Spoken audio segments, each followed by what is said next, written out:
We're getting there, Gig Harbor Nazarene. I just wanted to give you an update now that we've gone into phase 3 as to what that kind of looks like now for us here inside the building as we kind of continue to layer on. I know this has been a slower process than most everybody would like to have, but this is what we can tell you as of right now, and as we look forward to Holy Week next week, what that means for Easter as well, so we're all on the same page. First thing you need to know is that we're allowed to actually have up to 50% capacity in our building, and you're allowed to have groups of 15 that can sit together that don't have to be family, but after you do a group of 15, then you have to have 6 feet in between. So we kind of went through and created some larger pockets of seats for those that might be more comfortable to do that, and then a little more sporadic in other areas for those that may not be as comfortable at this point. But we are now actually able to have 87 people in the building. We could have ultimately up to 119, which would be 50% of our capacity, but I don't want to overwhelm us. For some of us that haven't been in a closed space with a lot of people at one time, it could be a bit overwhelming. So this is going to be the next layer that we're going to do. So we're allowed to have up to 87.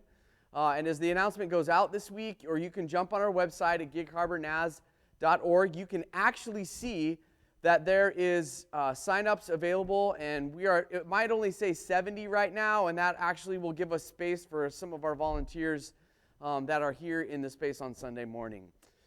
Next week during Holy Week, there's several things happening that I want you to be aware of. The first is we will have our last Lenten Bible study that is both for those of you that would like to be in the building or to watch it on our live stream. You can do that. On Thursday at 7 p.m., our Maundy Thursday service will actually be in here and live streamed. There's a sign-up on the website for that as well. And then on Friday, our Good Friday service is at 7 p.m. as well. And it will happen inside with a sign-up, or you can watch that live stream online or watch it later on as well. This is what Easter Sunday looks like for those of you that are curious or considering coming and being in the space. We still are required to wear masks in the building during our services, but we will be having 2 services on Easter Sunday morning. We'll have one at 9 a.m., and then we're actually having, I'm aware of 4 right now that are being baptized on Easter this year, but due to spatial realities, we're actually going to baptize out in the courtyard, and people will be able to surround around the perimeter of the fence, and we'll do our baptisms out there. That will happen immediately after the 9 a.m. service, probably around 10:20, 10:25.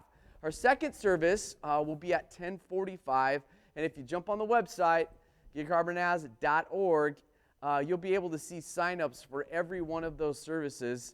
I really hope to see you in some capacity in the coming days. We are getting there. We are moving closer to the day when everything's kind of going to be back into rhythm. But I will also say, I don't just want to go back to the way that things always been. I really want us to think and dream about what it means for us to be the kinds of people that exemplify and live out the mission of God outside in our everyday living. There are people whose lives are waiting to be transformed with the hope of Jesus Christ, and the hope is found in Jesus through you as the instrument. So my prayer is that we just don't rest and go back to what has been, but we dive deeply into what God wants to do in and through us in the coming days.